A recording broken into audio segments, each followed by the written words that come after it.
War. Jet has been inspiring or possibly corrupting mathematical minds in Wyoming and in Utah for 14 years. She's now serving as the secondary math specialist for the Iron County School District. Her math and education heroes are Einstein, Dwight Mandelbrot, Temple Grandin, Sophie Germain, Mrs. Anderson, and her current AP statistics students. She collects their autographs in her Math Geek autograph book, and contrary to popular belief, she is not old enough to have Einstein's autograph in that book. So, in her spare time, she enjoys creating art, including painting, sculpting, printmaking, and is currently learning how to oil paint. So a big welcome to Jet Moore.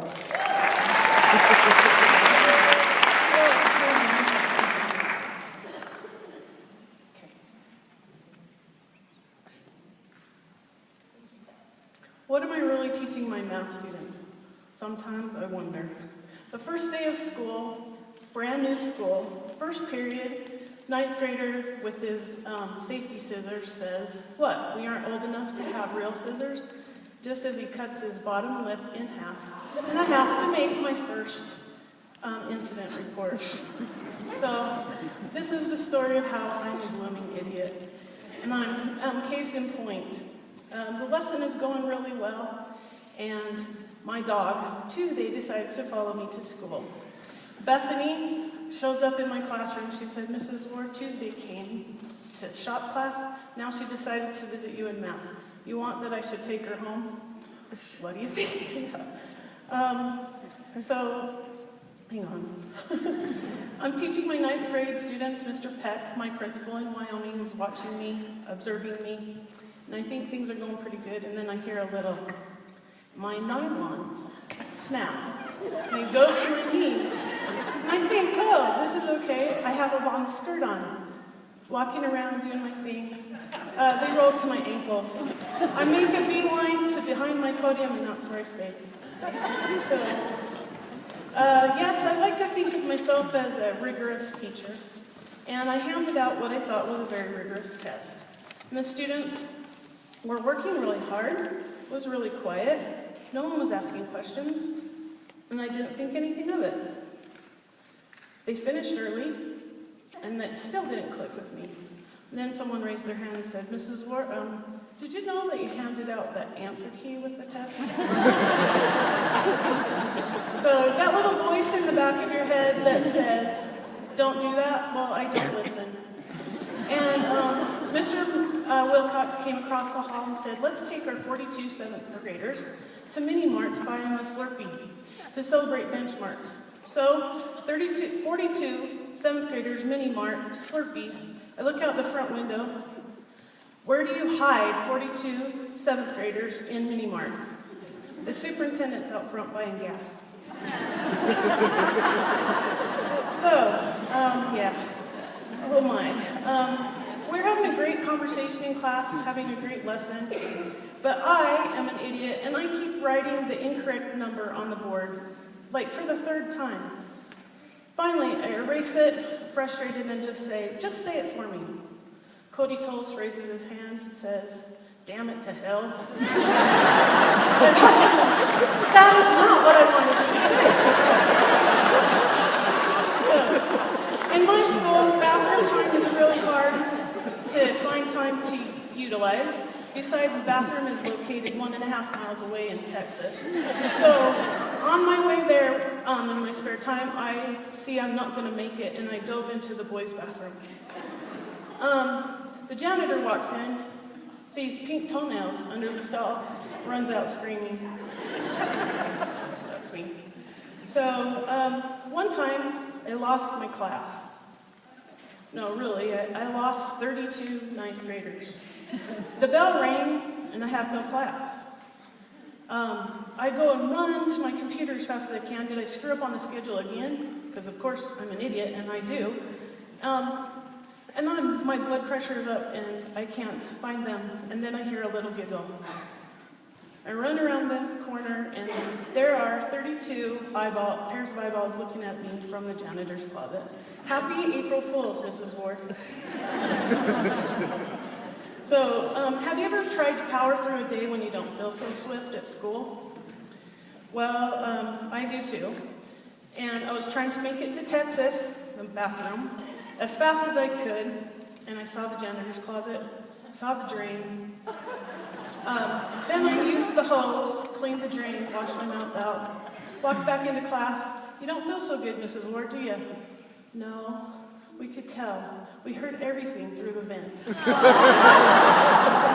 yeah, that confirms it. I'm a bloomin' idiot. I'm not afraid to show it. But I love my students. I'm human, and I'm very thankful for them, even when I'm frustrated. I chose a problem from a 1911 math textbook, Milne's Arithmetics. And I read them the problem because I didn't know how else to inspire them about rivets in ships. We had a conversation about what rivets are. Thought nothing of it, just thought, yay, I survived the day. When I got back to school the next day, on my overhead projector were 2 3-inch long rusty rivets. And the gentleman who brought them to me had ridden his motorbike out to the oil fields and brought me rivets. So now I know what I'm really teaching my math students.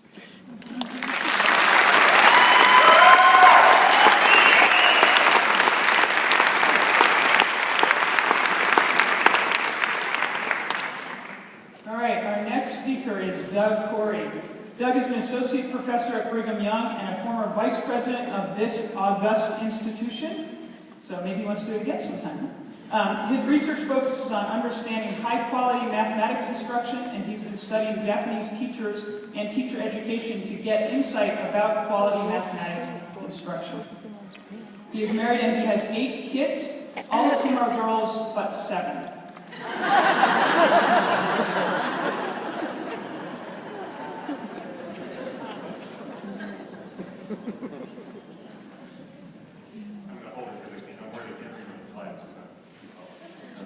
Yep.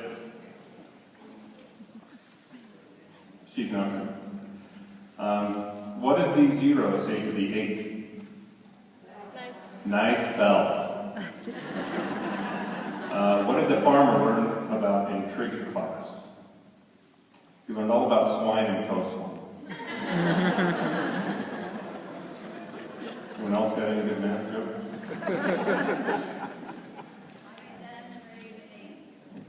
Oh. Why is 7 afraid of 8? Or 8 afraid of 7? Yeah, 7, 8, 9.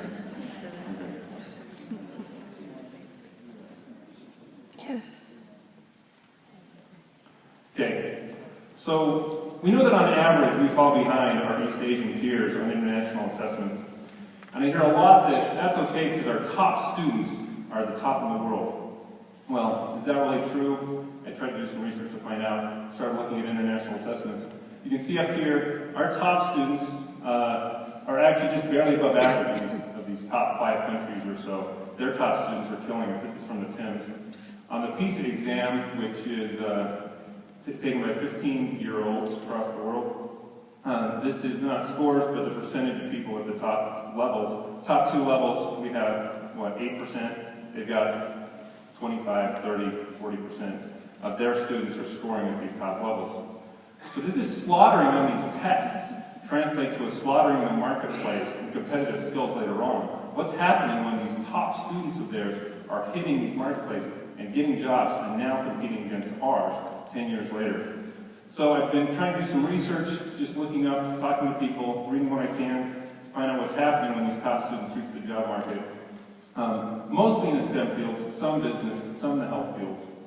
What's happening? When 10 years later, what are the outcomes? Well, what I found is that the trend is that our top students are actually better 10 years after these international exams. They're paid more, they're more productive, and they're capable of a different kind of work that's more valuable to companies. So this brings up a paradox. Why do these top students in the world that killed our top students on these international assessments, why do they take a backseat to our students when they reach that workforce? Is it economic? Is it cognitive? Is it school-based? Is it cultural? What's going on here to cause this difference? So here's some factors. Their very top students are actually probably coming to the U.S. to go to college and probably staying here. Our colleges are actually tend to be better than their colleges, so we might have some catch-up by our U.S. students. The feeling in some of these East Asian countries is that they're producing test-taking specialists and not developing the kind of skills most valued by the modern economy. And they're trying to work against that. That's their feeling. Like, how do we get these kids to do real thinking? How does the culture contribute? Well, students of East Asian descent in the U.S. actually do better than East Asians in East Asia on international assessment. So they're probably getting something different here in the culture that we have. And after college, are they more like East Asian students or U.S.? Probably U.S. Singapore, lots made about Singapore curriculum. A few years ago, Singapore was ready to throw out 2/3 of its math curriculum and start over because their students did not think like U.S. students. I doubt it was the curriculum, it's probably more about the culture, but the curriculum is probably pretty good. So what about East Asian students that do have this novel thinking or seeing the big picture skills on par with our top students? They certainly have them. What happens to them? I mean, they've got students that can do similar level work, similar kind of things. Well, those people probably don't want to spend hours and hours and hours on end working to become test-taking specialists. They see better things to do. And one of my Korean students that I talked to this week said, those students in Korea will not succeed because they won't get into the best colleges because they're not taking tests. And they're the ones that most want to come to the U.S. In Japan, there's another bit of a paradox. The Japanese teach really, really well, especially up through 8th grade, where they're really getting these students to think. But their students afterwards still don't have those same kind of skills, at least as our top students do. So we don't exactly know why.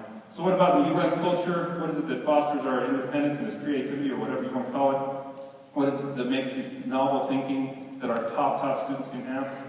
Well, here's one thought. I don't know if it's a good one. The skills to survive and succeed in public U.S. school might be just what top students need. If you are going to succeed in academics and the social scene and sports and music and drama and all that stuff that top students usually do, and maybe even pushing back against teachers, they're making some trade-offs here. They see the big picture, and they're trying to get all that they can from all of this, and it's probably really good skills for corporate America. There's a work by Robert Kiyosaki who says the title's something like A students work for C students, and it means the grades, but also he uses A for academics and C for capitalists. And there might be something to that globally going on, that our students aren't the top, but they might end up working for us later on. Remember, I'm focusing just on the top students. We still have a lot to do at every level. This is just the very top comparison to the very top students. And I am leaving you with a couple homework questions. How can we do better to develop these valuable skills and improve the mathematical knowledge of all of our students? And how can we increase the number of our top students who produce, so it's not just the top 5% or 10%. I'll expect your essays next year at this conference. Thank you.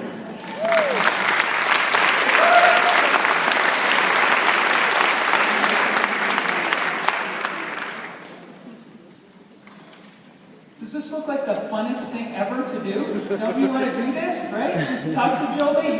You've got a whole year to practice, right? Think how awesome. All right, our next speaker is Lisa Beck. Lisa began her teaching career 31 years ago in the Murray School District. She's taught every math class offered in both the junior and senior high school, and was student body and class officer advisor.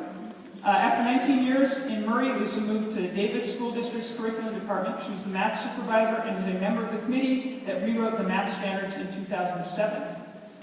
Apparently that's too much, so she shortly returned to the classroom and is currently teaching math at the Academy for Math, Engineering, and Science. The youngest of Lisa's 3 wonderful children is completing her final year at Westminster College and is planning on going to Swaziland as a Peace Corps volunteer after she graduates. A big welcome for Lisa.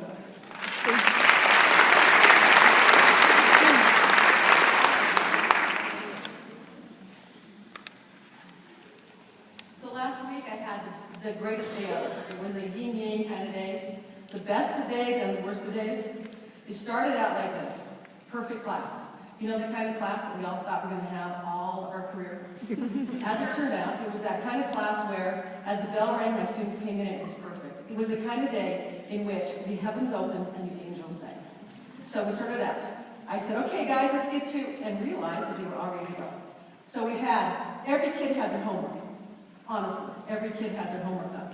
They all had their pencils, their pens, they had everything there. They were the perfect class.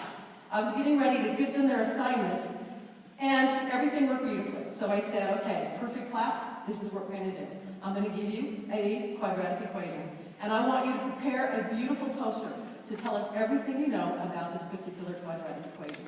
So they all got one, they got their poster going, and before I actually had a chance to take a breath, they were already working. They were working hard, they were talking about math, and then we got their posters up, and they're perfect posters. And yes, I did screw up, that one is not a quadratic. But anyway, so there were these perfect posters, and we started talking. Before I could ask the perfect questions they already created for this class, they were always saying to me, oh, you need to put the negative in front of the x squared, and suddenly it reflects over the x-axis. I didn't even have to use my questions. Suddenly the bell rang, and 90 minutes had gone past, and nobody wanted to leave. We were having so much fun. It was the perfect class. As a matter of fact, it was such a great class, and the next class was going to be the exact same lesson. I was so prepared that if I tweeted, this is what I would tweet. So the next class comes along, I am so pumped, I'm so ready. It's going to be perfect. And the class comes in, the bell rings, and suddenly I realize that not only are 4 of them late, 9 of them don't have their homework done, 3 of them don't have anything there. They don't have a pen, pencil, and as a matter of fact, no one will even lend them a pencil because every time they do, they lose it. So I'm sitting here running around trying to get these kids, and yes, I lost 2 pencils that day. So as I started working with the kids, I was just taking 10 minutes just to get them started doing what they were supposed to do. Just get them in the seats and ready to go. So then I finally got them settled down, and it was time for me to give them, and I gave them the exact same lesson with the exact same instructions, and guess what happened? Nothing. So I'm running around from team to team to team, trying to get them to do something, trying to get them going. It was the longest 90 minutes of my entire life. Suddenly, I realized that I had been running a marathon, and yes, I do look like that when I... So now, what do you do? Same 2 classes, or the same class lesson, 2 different class periods, what do you do? What happens when your life has become a Seinfeld kind of experience, right? Okay, so now, what am I doing? So I finally get them to where they go. We pull up the other posters from the other class, and suddenly I start asking them questions. I cajole them, I amuse them, I beat them, I abuse them, until finally I have them in the palm of my hand. And right now, I'm about ready to say the perfect thing to make all clarity come to mind, and will you please excuse the following students? Half of them were in my class. So what do? Everything's going wrong. You know what I do? Serenity now! That's what I do. And I'd like you to try that because it honestly makes me feel better and it helps when I'm dealing with my husband. So everyone, would you please? We look up to the sky, we shake our hands, and we say, Serenity now! Exactly. You feel better, don't you? So, what happens? So here's my 31 years of teaching experience to give to you. This is all I have to offer after this many years.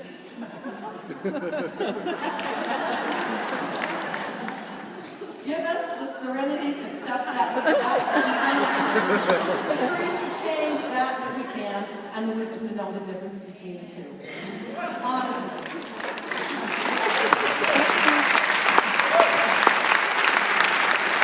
I believe there are 3 things that I have control of in my classroom. What I teach, how I teach it, and how I treat my students. That's all that matters. Everything else, I have to give away. Now, I don't really believe it's a bulleted list like this. I believe it's kind of a feedback loop. I believe you have to start with creating a positive relationship with your students, because I don't care how good you are otherwise, nothing's going to happen. And then after that, that's going to control and have an impact on what I teach and how I teach it. So, what I don't, the SAGE scores came out. My principal needs to talk to me. All these things are going on. I give them away. I send them to the universe like smoke. Go away from me. And I concentrate on those things that I have control on. And that's all that really matters. So as I come to the sunset of my career, I offer you the permission to work on those things you can control, give away those things that you cannot, and don't worry about those things, and serenity now.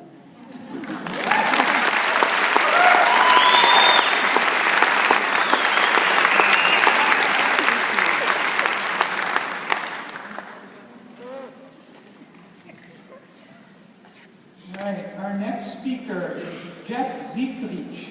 He is in his 8th year of teaching middle school math. He is currently at Bryant Middle School right in downtown Salt Lake City.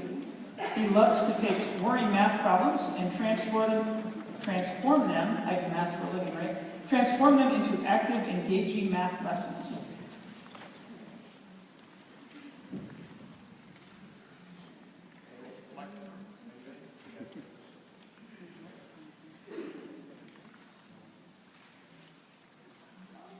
My name is Zetkalich. My students call me Mr.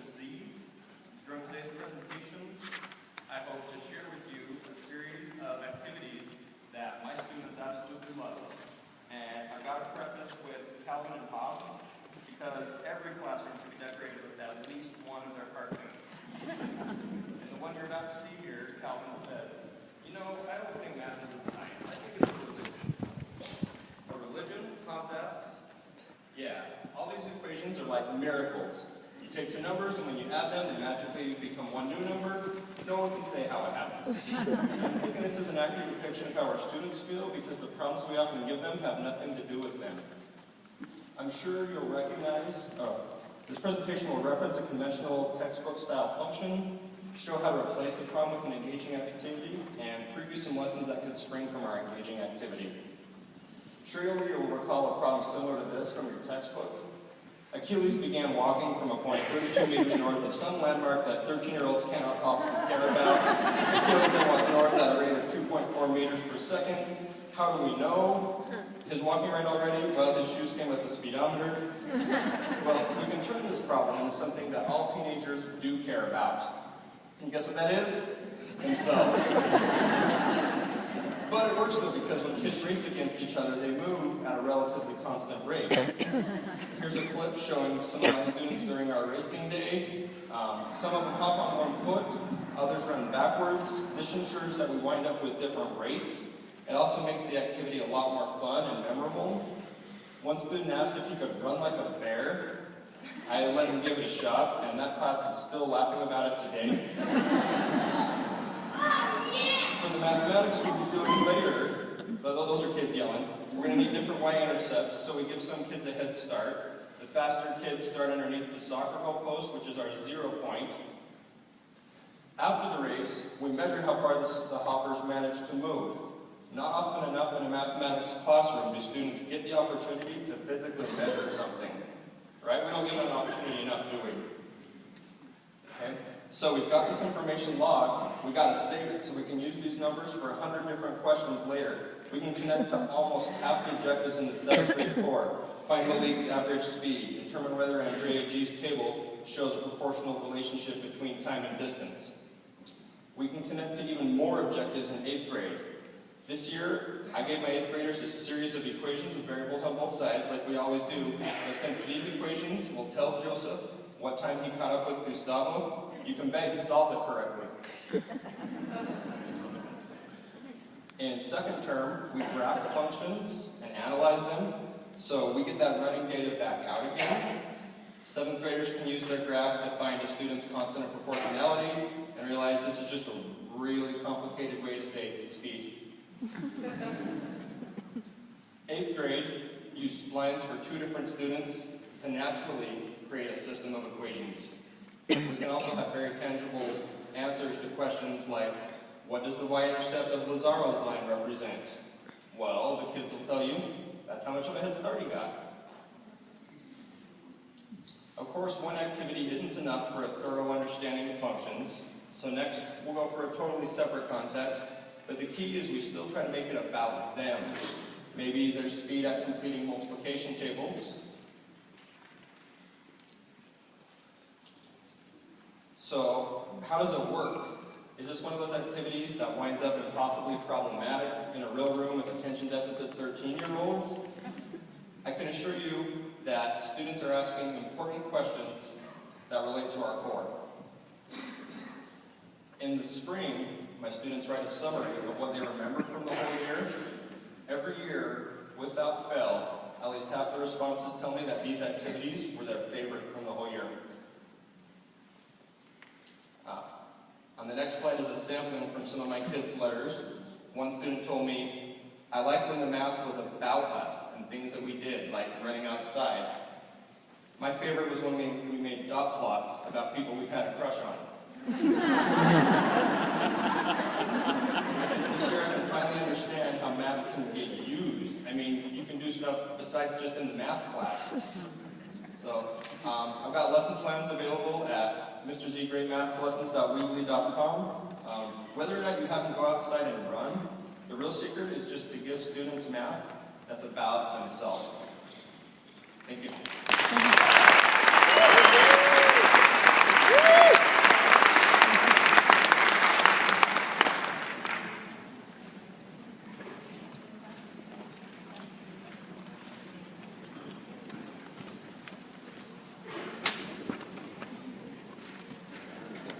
As we nimbly navigate the dying batteries in the microphone situation, which we're completely prepared for. So our next speaker is Diana Sucker. Diana is the Interim Director of Teaching and Learning at the Utah State Office of Education. She has been the Secondary Mathematics Specialist and STEM Coordinator for the past 8 years, and before that she taught mathematics for 26 years, starting her teaching in Logan and finishing at Dixie High in St. George. Diana is a presidential awardee and was nationally board certified in 2002. Even though she may be slightly tainted by bureaucracy, she still loves kids and she still loves mathematics. I'm ready. So this might be my last chance to talk to the UCTM, and so that makes it a really bittersweet kind of experience for me. And I thought it might be a good chance to share with you some of the things that I have learned in my 8 years being the math specialist at USOE. One of the first things that I've learned is that I really love math. And I guess that's not something new. That's why I went into math. But a lot of people don't know I actually have a master's degree in history as well as a math background. And over the years, when my career turned out to be a career teaching math, I'm so glad I never ended up in the history classroom. Don't tell anybody. At least in this group, I know that you understand. One of the reasons is because I have come more and more to appreciate the beauty of math. I've seen mathematical representations later in my career that I never knew were part of what mathematics really was when I was studying.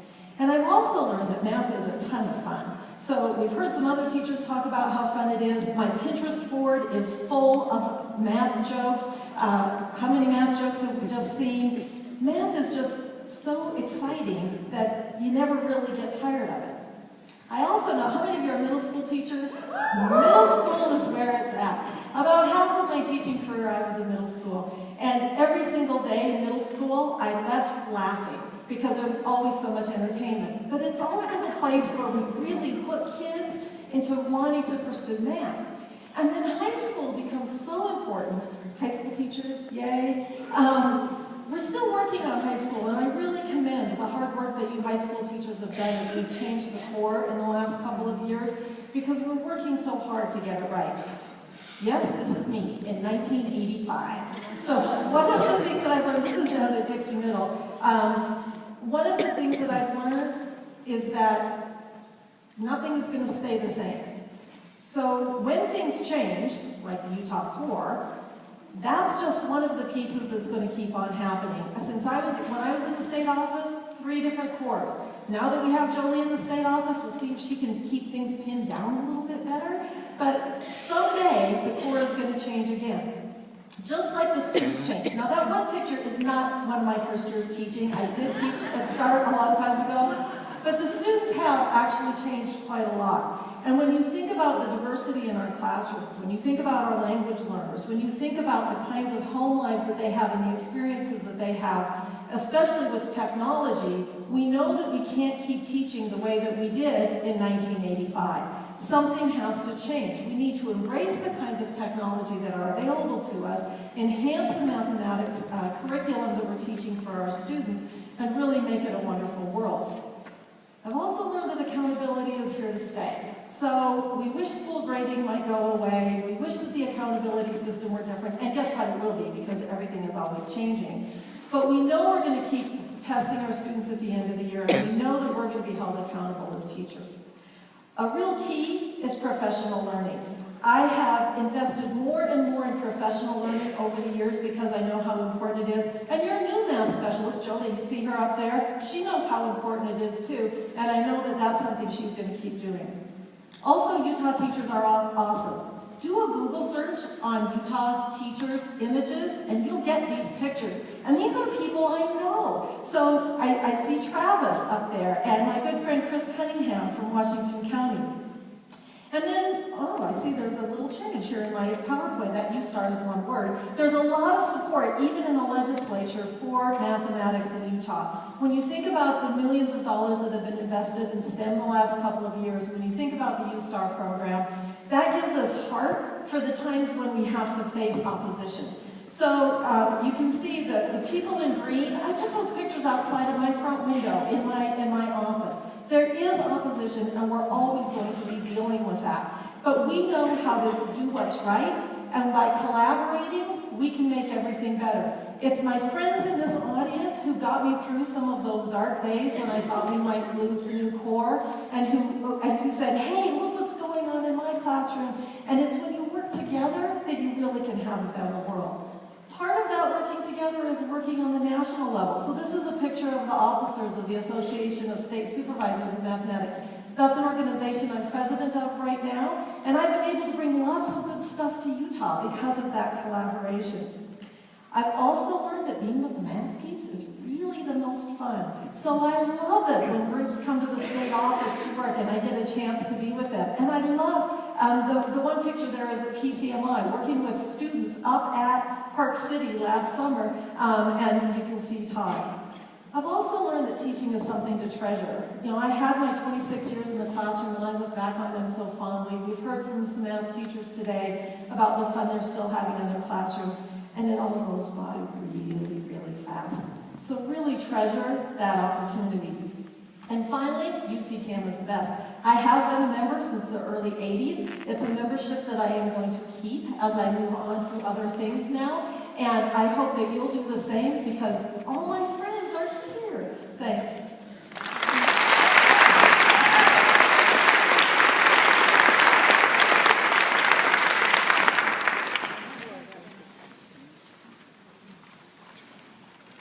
All right, our next brave soul is Amy Kinder.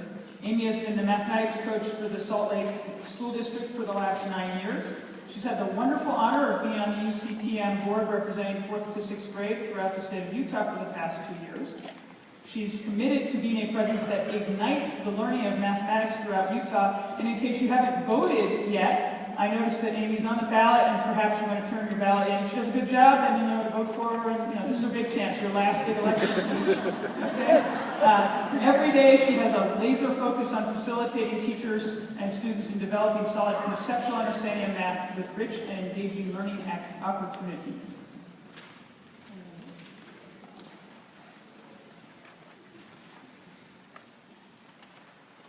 I have a lot of teachers to thank for how much I love math.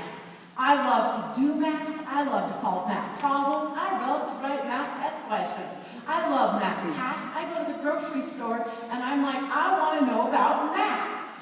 But I always encounter this from different people. I wasn't good at math.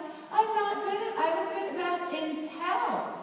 Why is this happening? Why is math just for the chosen few that are out there? We look at the history of what's happened. We've created generations of people who are just a few or super awesome, and the rest of the population is willing to say, I don't get it. It's too hard. I don't understand why my kid doesn't get it. We don't want them just to remember, just invert and multiply. Follow the steps. Just start on the left. We want them to actually start making sense of math and say, this is what makes it so beautiful and magical for what's happening. And that is why this is such a great time in Utah. We are all leaders of saying, we're going to make mathematical change and transform education. And UCTM is a big part of that. So the Utah course says this is not intended to be the new names for doing old business, and we're going to make promises to keep to our kids. This is our time to do that. We need to change how we're doing math so we don't have that happening. We don't want to give them a bunch of puzzles and say, figure out how this works together. We want to see the magic of, look how this connects to this and how that works together and why you'd want to know that. Math is magic. It's like our pendulum has been swinging for years. Like, just solve it however you want. Oh, now just drill, go as fast as they can. We're right in the middle. It's perfect. We want to build deep conceptual understanding. We want to build fluency with operations. This is who we do it for. Those little faces, we do math for them. So for us to do math for them, we must step up and be those math leaders and say, time's about to change. The single greatest effect on student achievement is not race. It is not poverty. It is the effectiveness of the teacher. So we could say it was them, we could say they weren't paying attention, but we got to give it our awesomeness out there. I'm tired of people on Facebook or sitting there saying, look at this funny math joke about a teacher who doesn't understand math. What? We should know math. I don't want to get PIMDOS anymore about, can you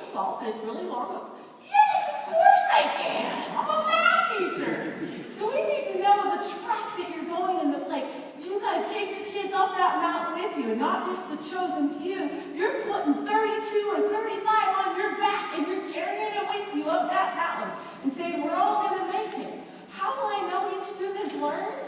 It's not going to be what did they, I taught it, they just didn't learn it.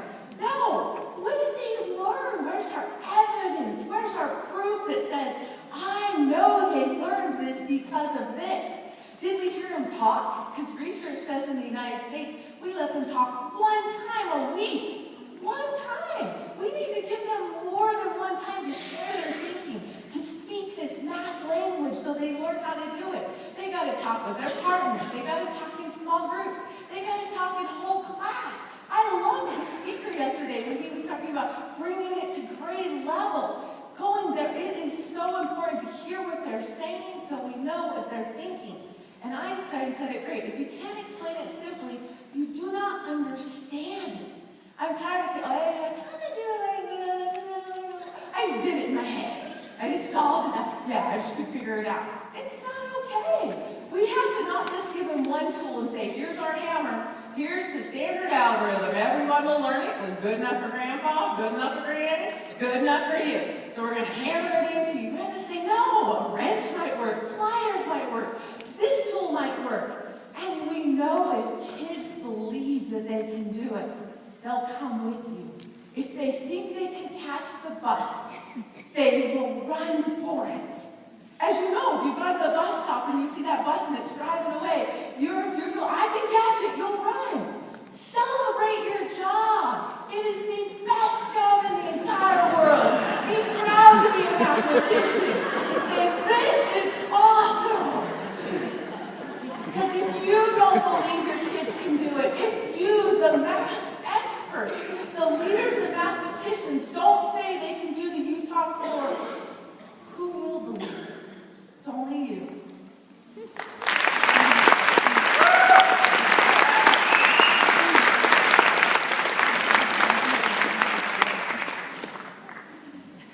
Well, I'm voting for Amy. I don't know the rest of it. I don't think that really counts, but actually I think I recycled my ballot. As an out-of-stater, I thought that was only right. So our next speaker is Tom Morrell, otherwise known as T-Bone. He's 29 years old. He graduated from BYU in 2013. Tom lives on a farm and does not have to share the TV remote with anyone. His first year of teaching was at American Fork Junior High, and now he is in his 2nd year at Bear River Middle School. A big welcome for Tom.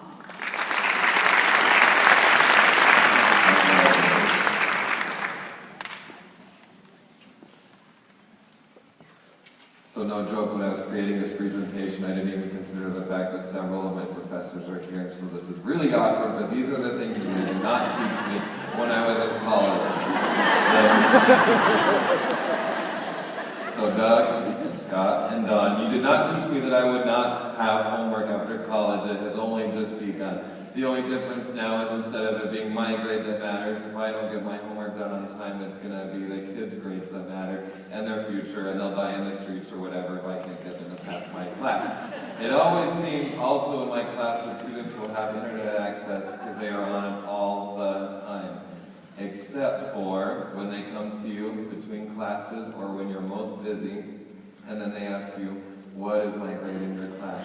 And you say, why weren't you checking your grade while you were tweeting to your friends? You're super annoying. Go away. I'll talk to you later. Also, they'll never check my blog to watch the videos I created or YouTube to get help on their homework. So, something that I thought was that getting called into the principal's office would occasionally be good. Maybe you would get a compliment or a candy bar or a high five or something. That has never happened to me. But you will be called into the principal's office because students and parents will always talk to everybody about you before they will talk to you about their problems. So be prepared. There is never a good reason to go into the principal's office, so just take a breath before you do it. Also, the other thing that will kill you is that students will always think that their grade is something that you gave them rather than something that they have earned. And so, you just need to be prepared at the end of the term when you are struggling to pull your failing students into a passing grade. You will always have those flies buzzing around your head asking what they can do to get an A when they have a C. And so just be prepared for the battle. because it's going to be there sooner than you know. No offense to the women, but teenage girls are the meanest girls in the world. There's a reason I don't date. I never dated in high school and I can't date now. It's because they're mean. And that's the awful truth. I teach at a middle school when they're just learning how to be mean. And so they get lots and lots of practice and they will make your life miserable if they can. And they do. That's why I get called into the principal's office.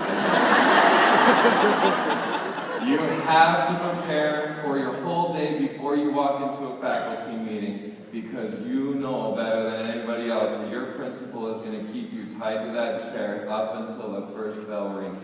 This happened last week. I was in a meeting and the first bell rang for class. I still had copies to make, and they were like, "Hey, go grab a Chromebook. We want to teach you guys something cool about the Chromebooks." And we were all looking around like he was the craziest person in the world. I actually snuck out around the corner and I went and made my copies anyway. If you're single, as I am, and you have full remote control at your house, you need to keep a drawer available. No joke. The first day I walked into the school and I started meeting the other teachers. I'm in a small community, so they were all like, "Oh, do you have a family?" and things like that. And I was like, "No." And they said, "Oh, I have all of these nieces for you. I just had a return missionary in my ward. She would love to meet you." And I said, "You don't know anything about me. I'm crazy. I love to swear and watch rated R movies. You will never win the cell phone battle in your school, so do not plan on it. But it's okay because there's justice in the world. My principal still hasn't figured out how to win the cell phone battle with me, and neither have the presenters here. I've been on it playing Flappy Bird still, and that was from last year. So just be prepared that you will never win that cell phone battle.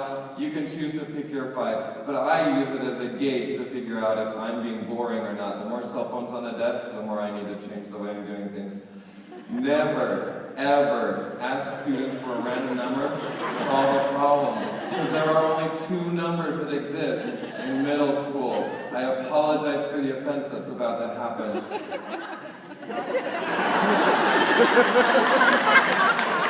I had one student who would never do homework. I finally made him a worksheet that only used those 2 problems. It was the only assignment he did all year. The last thing that you need to know before you start teaching is you have to erase your identity from the internet, because I don't have any social media. I never ever have. I hate it. Last year at the end of the year, this photo circulated from my past. This was Halloween 5 years ago. Somehow they found it in an old college. The business isn't even open anymore, but they were able to find this picture and it got around. And that was the worst day of my life.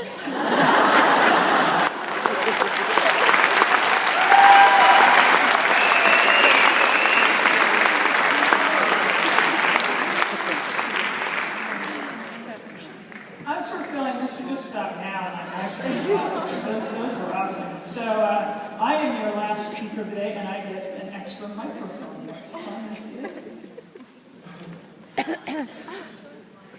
Right, and yeah, this is because we have one microphone that is well, we have a whole bunch of microphones that are feeding this wonderful room, and then one that's going right into that camera right over there, so that we can put all these things on YouTube, and you can go back and laugh again and again.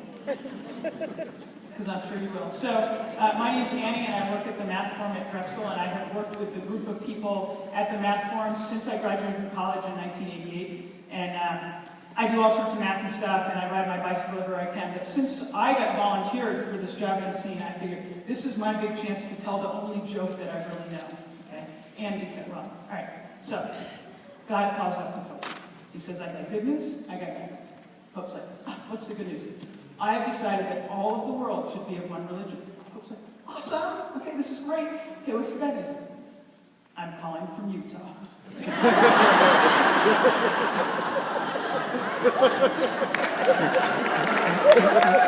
right, let's go.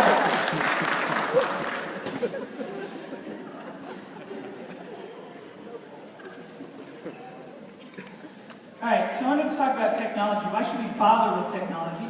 And there are lots of reasons that we should bother, but one of them is we can do things with technology, we can do mathematics that we cannot do any other way. We cannot do with pencil and paper. And I want to show you a few examples of tools that I use that represent this. So this is a dynamic tool where kids get to drag around some triangles. They're different colors, they behave different ways, and their goal is to notice and list everything they can about these triangles. What's true about them, what's always true, what's never true, what's sometimes true, what happens in them. They get to build some intuition about shapes that behave in certain ways and have certain characteristics. The way that we usually teach shapes, we give them a name like isosceles, and then we give them a laundry list of things that go along with that name, and they are somehow supposed to stick that in their brain and see how it connects to everything else. Instead, let them make the list of things and say, you know, that red triangle, here's a lot of things we know about it. And you go, that red triangle, we have a name for that, we call it isosceles. But now they have a place to put that name, because they've already internalized all of the other pieces of that. So building intuition around shapes and characteristics and math that comes from them, that's one reason we want to use technology. Another reason, so here's another example called runners. And here we have a tool where children can sort of make sense of how does the tool work, what's going on, what do the buttons do, what do the different pieces do, like starting position, step size, what's all that about? Kids are developing intuition about distance, rate, and time, and even the concept of slope, and they don't have to know any of those words. They can just talk about it, and they can make sense of how it works. And what I usually do with this app is I'll give them graphs, finished graphs, like the lower right part, and ask them, get the thing to generate this graph, whatever you have to do. And they can do trial and error. They can try as many times as they want, and the thing gives them feedback. Does my graph look like this other graph? Right? So the technology is giving them instant feedback and letting them do trial and error. And no one is telling them whether they're right or not. So we get to remove ourselves. We should not be the arbiters of what is right in the classroom. The kids should be going, wait, that's not right. It doesn't match the picture. They get to try again. Just like Phil was talking about last night, it doesn't matter whether it takes them 1 time or 10 times. If they get it, they get it. Here's another one. You've landed on an alien planet. You're really hungry. You find this vending machine. Somehow you actually have some of their money in your pocket. You're never sure how that part works. Right? So you start putting money in the vending machine, and this app keeps track of what money did you put in, what did you buy, and how much change did you get, and what did the change look like. Right? So you just put stuff in and you generate all this data, and the app keeps track of the data for you. It's very organized, as you know. Students are not always that good at organizing things. Humans are not that good at organizing things. Kids are developing intuition and methods of solving and thinking about simultaneous equations without even having to be able to spell simultaneous, right? They don't know anything about that, but kids can interact with this. I've used this with bunches of kids who are not even my own students, and they go to town and figuring out how are the values of the different coins related, and they go, oh wait, buy this with this and see what happens. They want to know what happens. They have some ideas, right? When these kids get to real simultaneous equations and all that fancy formal procedure and stuff, they have the background. Here's the program. If you're really old, if you knew this when you were teaching, you are dating yourself. This is from like 1982. I wrote a paper on it in college. This is an example of it's a Boolean logic machine, and you get to sort of figure out how to get it to do what you want it to do. All of these tools were available before the turn of the century, and since at least 1980, NCTM has been encouraging us to use technology to do true, meaningful things in mathematics, not for drill and practice. Kids should be exploring, they should be discovering. They talk about it in pretty much every major thing they've put out. There has been a technology piece, and they have all been focused around conceptual understanding and deep reasoning. A few years ago, I was a speaker at a technology integration conference focused on math, and people encouraged me to go to a couple of different talks. One of them was just, it was really low-level stuff you could have done on paper, maybe not quite as quickly, but nothing special. And the other was this group who would show you how to do Jeopardy in PowerPoint. And people are holding this up as the pinnacle of technology integration. And I'm thinking, we need to be doing better than that. If you think at this big conference that that is the best thing that we can do with technology, you really need to revisit some of these ideas about this is what we should be doing with technology. We should be exploring understanding. In just this year's document, 2014, we should use technology to promote mathematical reasoning and sense-making. Right? We all use technology every day in education. You need to look at when you use technology in your instruction and make sure that at least some of the time you are picking tools that encourage your students to explore, discover, do sense-making, and to do deep, deep mathematical reasoning. Thank you.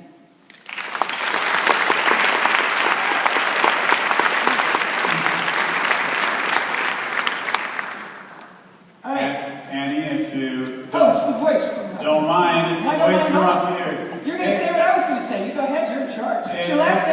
charge, so enjoy it. If we could we have all of the night speakers stand up Come on, again? guys. Would you, if you've enjoyed this, please let them know.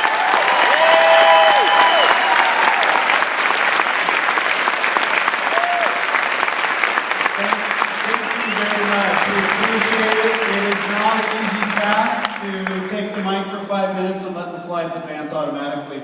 Also, Alan is at the door. If you have not turned in your ballot yet, would you please, the election